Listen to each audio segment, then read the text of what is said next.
तोड़ देगी ईशा सूरज का ब्रह्मचर्य। हो जाएगी ताई जी की मुराद पूरी, क्योंकि जल्द होगी ईशा प्रेग्नेंट। जी हाँ दोस्तों, सीरियल में अब आने वाला है एक धमाकेदार ट्विस्ट।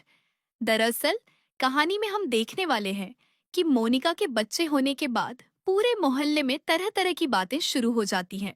हर तरफ ईशा और सूरज को लेकर कानाफूसी होने लगती है। इसी बीच ताई जी अनजाने में दो औरतों की बातें सुन लेती हैं, जो आपस में चर्चा कर रही होती हैं कि सरला की एक बहू ने तो बेटी को जन्म दे दिया, लेकिन उसकी छोटी बहू ईशा तो शायद कभी मां ही नहीं बन पाएगी, क्योंकि सूरज तो उसे छूता तक नहीं है। लगता है सरला ने ही अपने बेटे को सिखा रखा है। ये सारी बातें ताई जी के दिल को बहुत बुरी तरह चुभ जाती हैं और वो इसे किसी भी हाल में सहन नहीं कर पाती। इसी गुस्से और समाज की बातों से आहत होकर ताई जी एक नई साड़ी, गहने और पूरा श्रृंगार का सामान लेकर सीधे ईशा के कमरे में पहुंच जाती हैं।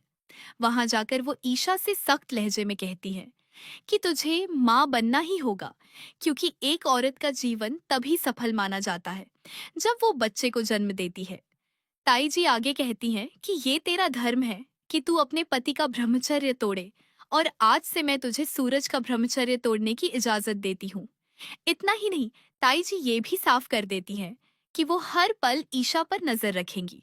लेकिन दोस्तों, इसी दौरान सूरज दरवाजे के पीछे छिपकर खड़ा होता है और ताई जी और ईशा के बीच हुई सारी बातें सुन लेता है। दूसरी ओर ईशा अच्छे से सज धज कर, साड़ी पहनकर और खुद को संभाल कर सूरज का कमरे में बेसब्री से इंतजार कर रही होती है। लेकिन सूरज जानबूझकर कमरे में आने से बचता रहता है, क्योंकि उसे ईशा के असली मकसद के बारे में सब कुछ पता चल चुका होता है। हालांकि ताई जी की कड़ी डांट के कारण सूरज मजबूरी में कमरे में जाने के लिए तैयार हो जाता है। कमरे में पहुंचते ही ईशा सूरज का हाथ पकड़कर उसे बिस्तर पर बैठा लेती है और प्यार भरे लहजे में कहती है, सूरज, कल मैंने तुमसे कुछ मांगा था। सूरज अंदर ही अंदर घबराया हुआ होता है। उसका चेहरा उतरा हुआ नजर आता है, लेकिन फिर भी वो हिम्मत जुटाकर बोलता है, हाँ, हाँ बोलिए, क्या चाहिए आपको। तभी ईशा उससे कहती है कि उसे माँ बनना है। ये सुनते ही सूरज के पैरों तले जमीन खिसक जाती है। उसका बुरा हाल हो जाता है और वो तुरंत कमरे से भागने की कोशिश करता है, लेकिन ईशा उसका हाथ कसकर पकड़ लेती है और उसे जाने नहीं देती।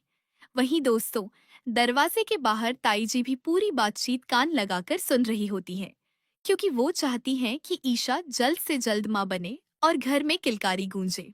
इसके बावजूद सूरज बार बार ईशा से दूर भागता हुआ नजर आएगा और खुद को ईशा से बचाने की कोशिश करेगा। अब सवाल ये है कि क्या ईशा सूरज को मना पाएगी या फिर सूरज अपने फैसले पर अड़ा रहेगा। आपको क्या लगता है आगे क्या होने वाला है? अपनी राय हमें कमेंट में जरूर बताइए। और दोस्तों, आपका एक लाइक हमारे लिए बहुत मायने रखता है, इसीलिए अगर आपको ये वीडियो पसंद आई हो तो लाइक जरूर करें और चैनल को सब्सक्राइब करना बिल्कुल न भूलें।